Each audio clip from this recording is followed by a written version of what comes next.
Feel empty? Like something is missing? Fantasia helps the disenchanted become enchanted by inspiring them to become conscious, holistic creators who dance with life. Each week we explore new ideas that expand consciousness, increase love, and enhance magical awareness. Now, here's your host, Lisa Giles. Fantasia is about going from disenchanted to enchanted, and my guests have the most amazing stories that I hope inspire you to figure out what your gift is and how to share it. Today, I'm delighted to introduce you to my sister, Lisa Giles. Lisa brings light into the world through film events that she produces, and I'm going to let her tell you about that. Welcome, Lisa. Thank you. So when we were little kids, we had one of the first, if not the first, VCR ever made. I don't know if you remember that. It was huge. Yeah, and blank tapes were really big. If you look at a VHS and you think these are big, no, the blank tapes were even bigger than that and really expensive. And the movies were too. So we only had a few. But we would pop some popcorn and watch those movies with the family over and over. Do you remember that? Does that have anything to do with your love of movies? Maybe. I haven't really thought of it, connecting it to that, but I mean, certainly have been a lifelong film lover and definitely remember that, and definitely even a little bit, because I was really, really young. You were little. And then as the VCR evolved, I mean, I can remember that up until VCRs became CDs. What are they? Blu-rays? Whatever they're DVDs. whatever they changed it to. Yeah, DVDs. Thank you. Yeah, and you know, from the size getting smaller and smaller, and you know, and obviously, you know, but our parents, our dads particularly, loved watching films from the 30s and 40s, and I was so enamored with films from that time, especially the musicals with Fred Astaire. Still a huge Fred Astaire fan. So yeah, so I mean, it's been a lifelong, I consider myself a lifelong cinephile that has come from those days. Yeah, certainly. Yeah. And when we were little, so I'm going to tell all the stories. Our dad owned a restaurant, and during the lull after lunch, if somebody couldn't find you, I always knew you were down at the theater. And I always thought that was so weird because you were like 12 years old and going down there by yourself, and it's day after day, and they didn't change movies all that much. So what drew you down there day after day?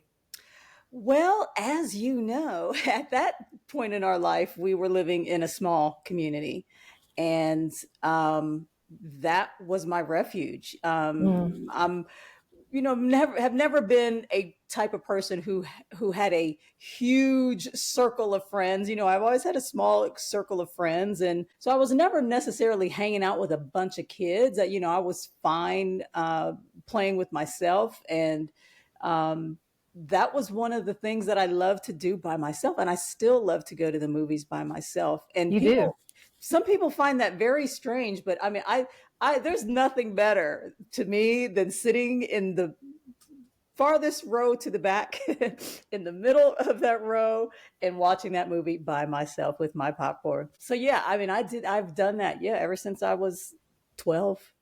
Is there a feeling or something that you get? What about it is so appealing? I mean, I think it's, you know, I think film in general it's storytelling. Obviously, Yeah. It's an escape, but it's also a way to live those stories that you may never get to live yourself. So, you know, you can learn about. Now, obviously, not all films are true or accurate in their storytelling. Sometimes it's just for dramatic effect, but you know, you can learn about so many things, and it doesn't necessarily have to be documentary and you know, nonfiction storytelling. It can be, you know, stories about, you know, historical events or people in history, or stories that we never would have heard of had this movie not been made, which, you know, and we're seeing a lot of that, particularly now, biopics, which we're learning about people in history. And that's a genre that is, you know, really popular right now, which a genre I love as well. So it's a way to learn. it's a way to escape. It's a way to experience things that you might not necessarily experience otherwise. What's a movie that you watch over and over again? Oh, there are so few. There's Really? that's one thing that I don't like to do, which is it is a very small list of films that I will watch. One, it's kind of like travel for me. It's like there's so many places to go. Why would I want to go to the same place over and over Mm, again? I will go to New Orleans over and over and over and me over too. again. Me too. But because there's so many other places to see and experience, I try not to do that when I have an opportunity. And it's the same thing for movies. There's so many good movies. There's so much content on right now that you can experience. It's like, okay, why am I going to watch Mad Men again? I will every time. Every time. Mad Men is one of them. I will watch that over and over. I will watch a Fred Astaire movie over and Yeah. over and over, Hmm. over and over and Hmm. over. But current films, there are a few. The Shape of Water. I love, love, love that movie. Yeah. So It's a good. different movie. So yeah.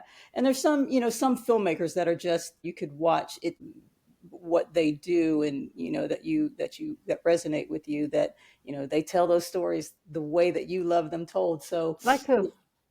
um, well, obviously, I mean, some of the great Spielberg, Almodovar is amazing. I hate that Tom Ford hasn't made more films than he has, because I love his aesthetic. As a fashion designer, as a person in the world of fashion, what you're going to see on that screen is going to be beautiful. I mean, every Mm. single shape, every single color, every single camera angle is going to be beautiful, because he has that visual aesthetic that comes from that fashion world. But yeah, I mean, so there's a select few, but just only because there's so much else, and only so much Mhm. time in a day. So if Sure. you're gonna have to allot your time, it's gonna be those ones that are gonna tug at your heart every single time the Mm. same way. Okay. So your degree is in English, and how do you use that education in your work in film? Well, English again, storytelling. It's storytelling. That before it's a film, it's a script. Hmm. So it's the writing, it's the word on the page, and now one of the things that we do in Richmond Film Network is their screenwriters lab, and we help writers get their scripts ready. So they go from second, third draft, when they come to the lab table. We ask that the labbers not bring a first draft, because first draft is rough. Yeah. It's Yeah. rough. So, you don't want to bog down the readers with correcting commas and sentence structure. You want to be able to get into the story. So we ask that the labbers, have at least gone through it 2 or 3 times, and then we lab the stories. And then the writer gets that feedback, they make their edits, and, they can bring them back for another lab, or do whatever they want to do for the next step. And obviously, hopefully it's getting the script produced. That's easier said than done, but at least, getting it to the point where they have what they feel is a finished product. So definitely use those skills in language, in literature, in writing, and the written word, to be able to do that. And to be able to appreciate anything in script form. So I know that the Screenwriters Lab has made some profound differences in the quality of work and has helped people to gain a lot of confidence. Can you share a story about how that has happened? I sure can. If you go to our website, richmondfilmnetwork.org, um, there is one of our labbers who is one of our most consistent and one of our most prolific. I mean, this writer, I don't know if he would want me to say his name. Maybe he would, but he is just one of the most disciplined writers that I know. And anybody who's a writer knows how difficult it is just to Yeah. sit down Yeah. and focus and churn something out. And he has so many scripts. He has, just by virtue of having so much in his vault, we've been able to workshop so many of his scripts. And they're all so good. They're so good. Sure, they have their grammatical issues or whatever, but story wise, they're so good. And he's so much better than he realizes he is. But he he's been with us almost since the beginning, and the lab started about 2 years ago. And like I said, he doesn't know how good he is. And whenever you're getting critiqued, that's hard. That's hard. Something that you have written from your soul, from your heart, to say, oh, okay, here's my baby here. Critique it. Tell me what's wrong with it. That's your baby. What do you mean my baby's ugly? My baby's not ugly. Um, and that's totally not what it's about, but that's what it feels like. Anytime you get a critique of something that you've created, that's what it feels like. But that's part of what the lab does, is to get you to a point where you're more receptive to constructive criticism, and as a critic, that you become a better critic as well, by hearing other people's Yeah. perspectives and appreciating all those different perspectives. Because anything that's showing at the movies now, if there's 50 people in a movie theater and 50 people come out and talk about that movie, everybody's gonna either love, they're gonna love it, they're gonna hate it, they're gonna point out a plot hole, they're gonna talk about a character they hated or a character that they love. It's the same type of thing that happens in the lab. And so, even though those 50 people may say something that's perceived to be negative, that's not necessarily negative. That's conversation starting. Yeah. So, and that's what happens in the lab. But again, being that person sitting there receiving that criticism, that's difficult. But this writer that I was talking about, who has all these scripts, he gave me a quote that I asked him, could I put it on our website? And he said yes. So his name is attributed to it. But his quote is, "So many times I thought my script was bulletproof, just to find out it had some holes and plot points, dialogue, or other areas that needed tweaking. I've been part of the 3 writing groups, and RFN Screenwriters Lab has been the most beneficial." As a writer, as a creative, thinking, this is all I've got to give it. I can't give no more, And then you give it to an audience, and then suddenly you have a new path for this character, or you have a way to clear up this plot hole, or you can switch these scenes around that make the story told better. So yeah, it's hard to receive criticism, but it's really beneficial when you can strip that ego away and say it's for the betterment of the story. Yeah. I think life's like that. Yes. We're always getting feedback, and if you can't hear it, you're not going to grow. So I think you that's, just yeah. you just did that to me this morning before this Zoom. And I received it. Thank you, sis. private sister joke there. So your first film, or at least one of the first events that you ever created, was for high schoolers. What's it like working with young people? Young people they don't have the refinement, they don't have the life experience that you do as an adult, but they have such passion, and they have such drive, and they have such spirit, that it's a joy to work with young people. And even though they don't have that life experience, they have their experience, and they have fresh eyes in seeing lived experiences in a new way. So yeah, it's always fun to see what kind of stories young people can tell, and how they go about telling those stories. New generations have new ways of telling stories, and and that's where innovation is. Right. That's how genres evolve. That's how filmmaking evolves. That's how anything evolves, is new perspectives, and allowing room for that. Can your sound be better? Can I show you how to make your sound better? Yes. Can actors learn to be more believable on screen and more authentic? Absolutely. But just because you're young, and just because you have, perceived limited experience, doesn't mean you can't tell a story. Yeah.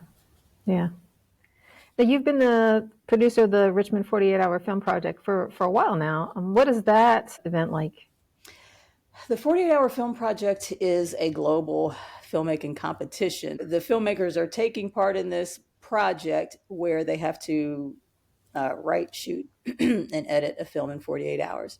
And then they compete against all the other teams that have done it in that particular city.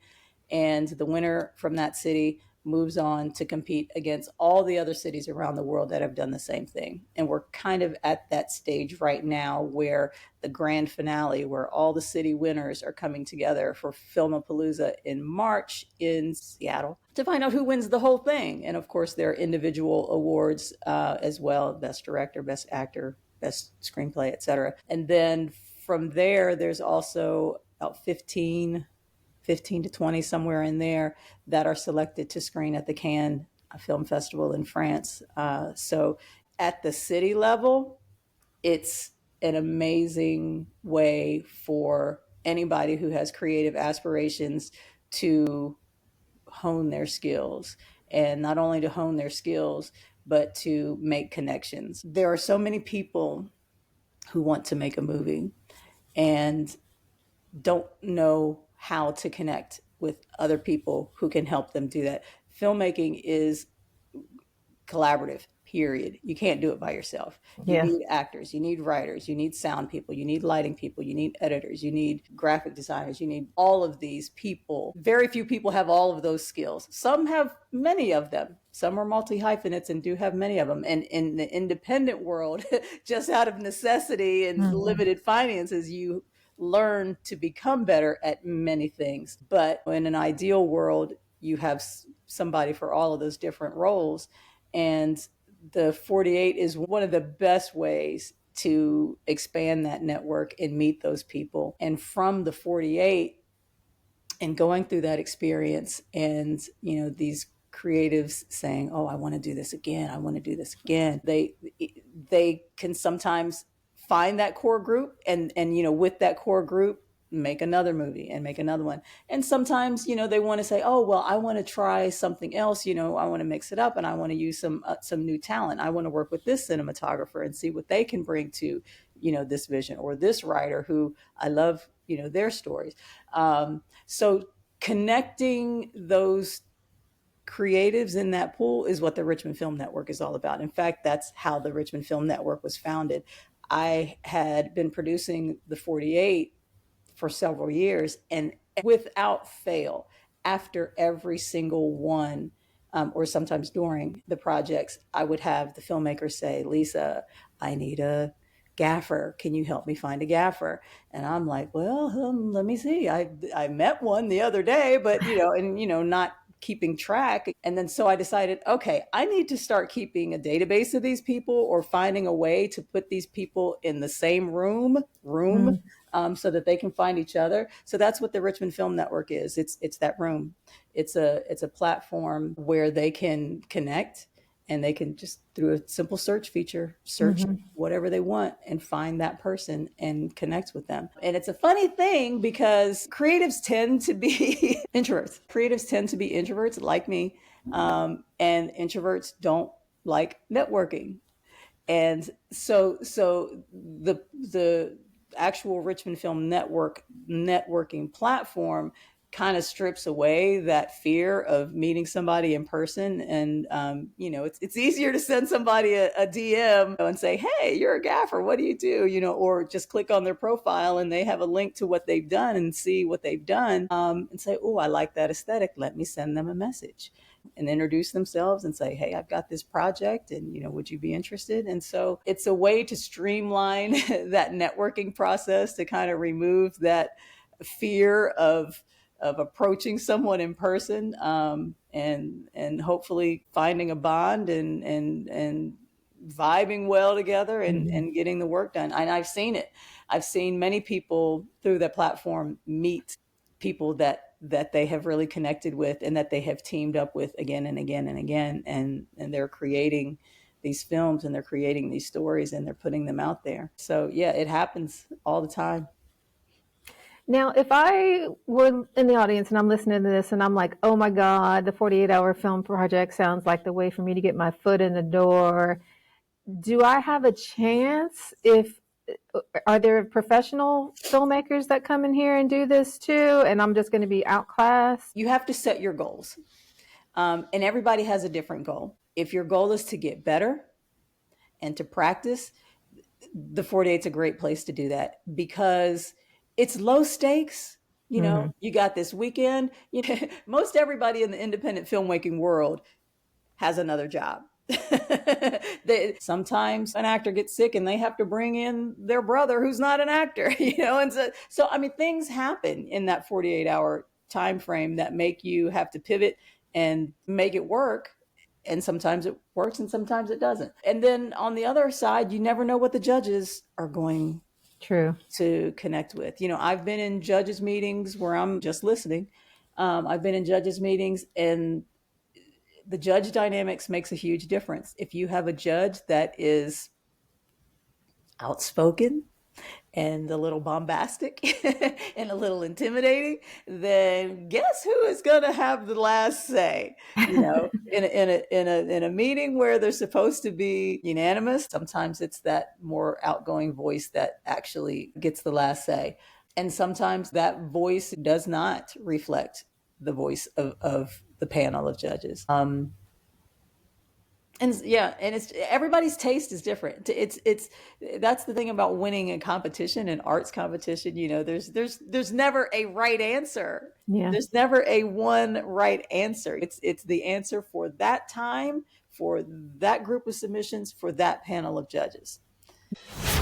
Love the vibe? Join the tribe. It's free, and the link is in the show notes. See you there. Yeah. So unlike the Oscars, which highlights the actors, you feature the filmmakers and give them an opportunity to talk to the audience after the films are shown. And I'm not in the film world. I don't know if that's typical. Maybe people do that. But why do you choose to do that? They do something else to pay the bills, and filmmaking is their passion. So if you have a weekend set aside to actually get this done, and you all these other people are counting on you, there's something about that limited time. There's something about the competitive aspect that makes it happen. But to answer the question, setting the goal. If you're brand new at filmmaking, you never made a movie, okay, you're probably not going to win.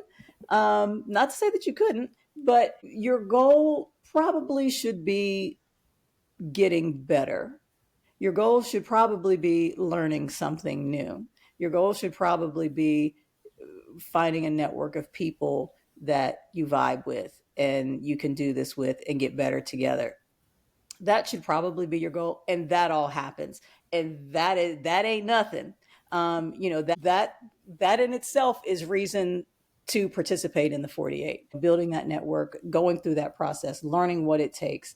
Some people find, 48's not for me. I don't want to make a movie in 48 hours. I want to take my time with it. Okay, but you know what that means. You got to do that in between your job and your kids and your hobbies, and finding out how to do that. And that's why the 48 is so good, is because a lot of times those projects get shelved. It happens all the time. The projects get started, they don't get finished. And it's years and years and years and years later, and it's still halfway finished, or you still just have one piece of footage, and by the time you get back to it, your actor looks totally different. They've grown 5 years and they don't look the same. Maybe you have a child actor and now he's an adult, so you can't use that actor anymore, or whatever it is. But so that's the thing about the 48, is it forces you to do it. So what is your goal, and what is the realistic goal? Yes, there are professionals that participate, but don't think that means that they're necessarily going to win, because they don't. Sometimes they don't win. Yeah, I've seen it. Yeah. It doesn't. Yeah, it doesn't. And I mean, obviously art is subjective, but those professionals don't necessarily churn out the best. They make mistakes too. Sometimes their film is late. Sometimes, they have sound problems on set. It's a funny thing, because the average consumer of film or television or visual media is not in the film world. The consumers are not creators usually. So to the massive number of consumers, the glamour is in the performance on the screen. So that's what they connect with. Oh, that actor is beautiful, or oh, that actor can cry, or that actor made me cry. So that's what the consumer connects with. Film festivals tend to, I mean, it's about the film. It's the actor is the secondary character. They bring the glamour, but if you go to a film festival, you're not going to see filmmakers wearing tuxedos. Especially an independent film festival. Sundance is happening right now, and if you're watching any of the Sundance coverage, very few of them are glammed up. They're in Park City, Utah, with their UGG boots and their plaid and flannel and all that. But no, usually at the film festivals, the filmmakers are the ones that are highlighted, and specifically the directors.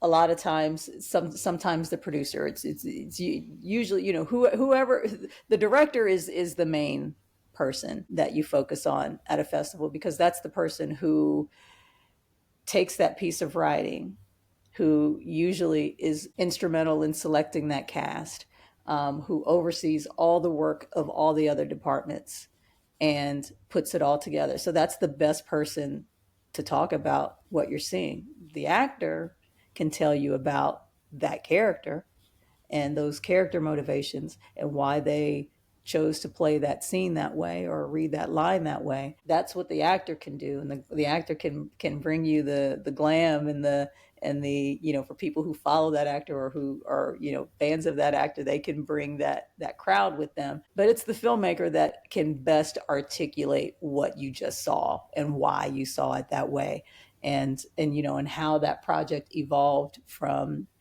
writing on a page to a film on the screen. I typically will watch the bonus features, which that's kind of what the interview after is about, because on a film that I enjoy. I don't do it if I don't like the film, but when I do that, it generally enhances my appreciation and love for what I just saw, and maybe it highlights some things that I totally missed. So I like that background information. It is such an integral part of a film festival to go for the movies, stay for the Q&A, because it does exactly what you just said. You can watch something on the screen and say, what did I just watch? What was that? And then you hear all the, what that meant and how they did it that way. Yeah. And then suddenly it just makes sense. Yeah. And suddenly you're also you're part of it. It's like just by hearing this discussion and being in that room with the people who made this movie, you are part of it. And that experience is definitely more rich, having been made aware of all those things that were involved in bringing that to life. Now, your first film project as a solo, so not somebody else's thing, but just you, I think was the short film series. Can you share one of your fondest memories of that event? Yeah, the short film series and even the Indie Fest, what we're doing for this season too, it's all about, most film festivals are annual and they're one big, several days long events. And that's wonderful. And there's nothing wrong with that format. It's a proven format that works financially and for tourism and for ticket sales and for the community. It's a great format. But what we try to do with the short film series, ours is different. We could certainly do an annual event and spread it out over many days, but the whole goal, and particularly working with independents and particularly working within a community and building that community and building that network and seeing these same people, competition after competition after competition, and feeding that community and building that community. I want to see you more than once a year at this festival. I want to give you more opportunities to submit your film. Well, your film was finished in December, but your film is finished in March, you missed the submission date. Well, here's another opportunity right around the corner. Your content is fresh, the enthusiasm is there, you have a new opportunity to screen, you don't have to wait a whole year. Also, the dynamics every single event, they change because the filmmakers change, the content changes. And so there's always a fresh face, with a new film that is screening at a new event. And so you go to the events, you meet the new people, might be your next collaborator, you see the new content, you get the new fresh ideas. A film festival is a creatives trade show. So it's so important to go, even if you're not the center of attention, even if you don't have a project screening, because you're part of that community. Your voice as a viewer also matters. Your presence also matters. Your role in that community, whether you're a filmmaker being honored or you're a person in the seat watching, it matters. If the only people that went to a festival were the people being honored, you wouldn't have anybody in the seats. And then so what happens when it's your turn? You don't have anybody in the seats. Yeah. So it's important to understand how community works. You can't just take, you have to give, you have to be part of it, you have to be present, you have to feed it or it dies. So, so that's what we do. And with the short film series, we did it for 7 months, 7 consecutive months, and, met some new faces that we're still in touch with. We had 2 filmmakers from that season come back who are being featured in the Indie Fest on February 8th. So it's nice to have alum, who are continuing to create and continuing to submit and continuing to be featured. We have people from, I think from the short film series that first season, we had people come from Boston and New Jersey. And it's great. International films. There was some from France and India, and I think some Middle East, Iran. I think for sure. I am a huge fan of Iranian films. I did not know until doing the short film series.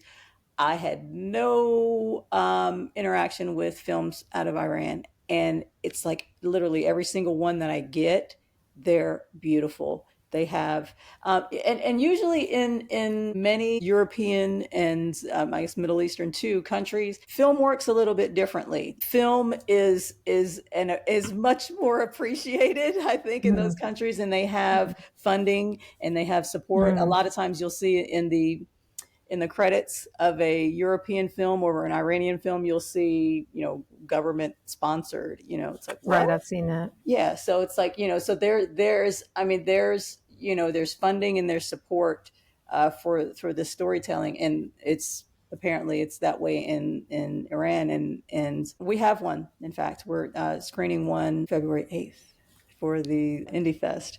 And it's amazing. It's beautiful. And yeah, I'm a huge fan now. Anytime I see film submitted from Iran, I'm like, and watch it immediately. So it is interesting, the cultural differences, because we have this term starving artists because our culture really doesn't support the arts, not at the lower levels. It's something like for rich people. And my impression is that you have to claw your way to the top, to be willing to sacrifice a lot, work an extra job, and maybe eventually you'll get to the point where you make a top salary. So as a consequence, I believe society suffers because we need art. We need beauty and lovely creative things as distractions and inspirations. So what advice would you give to an aspiring filmmaker who's in a society that doesn't really appreciate the creativity and hard work that goes into bringing these stories to life? Whoo, that is a big question. That is a big question. I mean, I guess in a nutshell, and has been the case with me. Like I was mentioning before, a consumer's connection with art usually is what you see on the screen. Oh, acting. Oh, I want to be an actor. I want to do that. I want, and then it took some time for me to realize, no, I don't want to be an actor. I love what they do. I love what they produce, but that is not what I want to do.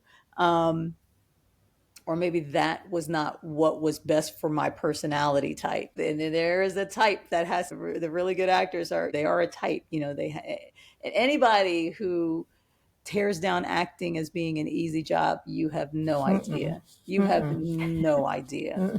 No idea. The hours I could not do it. No, the hours on set, the commitment to the craft, the study, the travel, the conditions sometimes.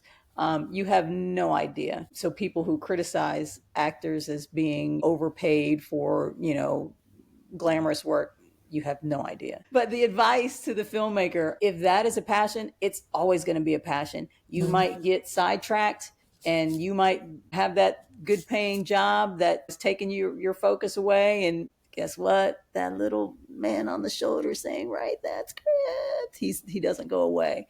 That little man that says, audition for that film, that doesn't go away. So you gotta feed that little guy on your shoulder and keep doing it. Find a way to keep doing it. Find a way to create, because that's life-giving. Yes. It's soul feeding. Yeah.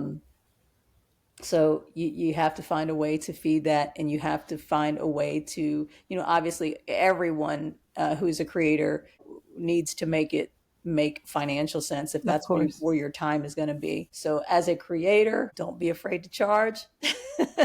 You're worth what you're worth. As a consumer, if you love it, support it, because if you don't support it, then it dies. That's right. Yeah. So how can people check out the film festival? Is it only a live event, or is there an online event as well? This one is only live. It is February 8th at the Park RVA from 12 to 9 p.m. There are several different parts of the festival. We start off at 12 o'clock with a keynote conversation with Loki Mulholland, moderated by Dr. Sherry Maida. That is a documentary spotlight featuring the work of Loki Mulholland, who is a social justice filmmaker. And so it's about the content of the film and documentary filmmaking in general, and spotlighting on what we can do to help the social justice movement. There's a 2 o'clock screening, our short circuit screening. That's a block of 6 films where we have 4 filmmakers who are going to be present. 4 of the 6 filmmakers will be present. That's at 2 o'clock. We have simultaneously the foreign spotlight, where we have 3 foreign films showing on a separate screen simultaneously at that 2 o'clock time. There's a 4:30 block where we'll have a block of 6 films on the main stage, and 4 of those filmmakers will be present again simultaneously with 3 other films on our second screen in the Brews and Views zone. And then we have at 7 o'clock, we have our feature film. This is the first time that Richmond Film Network is putting on a feature film. And while this film is from creatives in Iowa, that's where the production company happened. That's where the production company is and where they produced the film. A Virginia actor is featured in that film, and he will be there. He's from Fairfax, and he's coming down from Fairfax to be present, to be part of that Q&A. And the venue is pretty amazing. Tell me about that.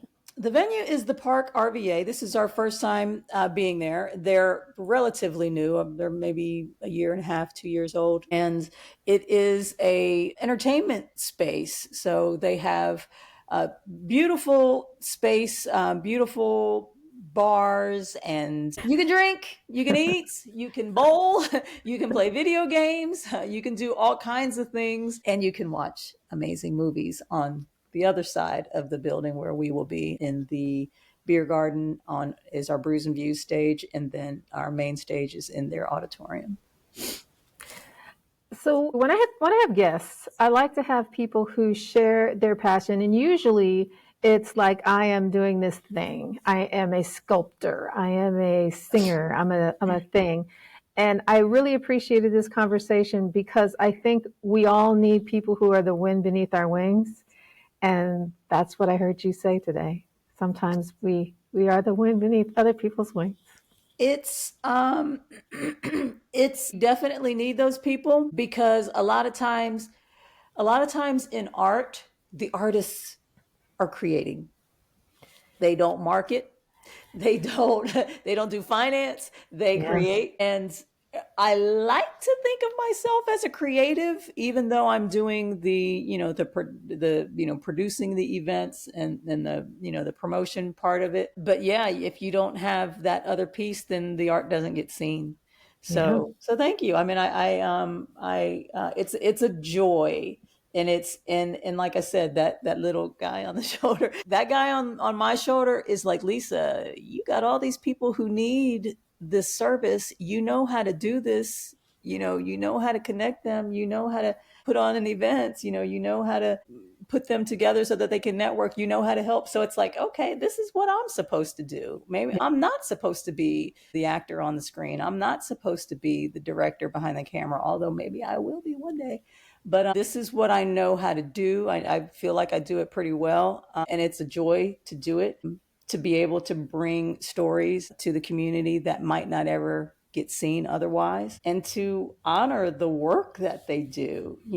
These are beautiful stories by mostly locals. Richmond, New York. We've got a couple from New York, Stafford, DC, Fairfax. But again, we also have films from Iran and Turkey and Egypt and Hungary and Australia. So these are global stories that Yeah. I think will resonate with everyone. Well, and I think it's important too for the home team. My opinion, Hollywood is dying. And it is ripe Literally. for the Fires. fires. and there's a ripe for a takeover. I know Atlanta's right up there, but I think Richmond is right with them. So thank you for all you do. Thanks for sharing. And I hope people can get on over there to the film festival and make that movie, submit something. We need your work out there. Absolutely. And we need you as a consumer to That's right. find these stories. So come out, find something new. These are not sequels. These are not prequels. These are fresh stories, and you get to meet the people who made them. They'll be sitting in that chair right next to you. It's so intimate. Yeah. It's awesome. Yeah. Thank you. Thank you so much, Lisa. Make sure to subscribe to the show on iTunes or Spotify so you'll never miss a show. While you're at it, if you found value in this show, why not show your love with a review? Thanks. See you next week.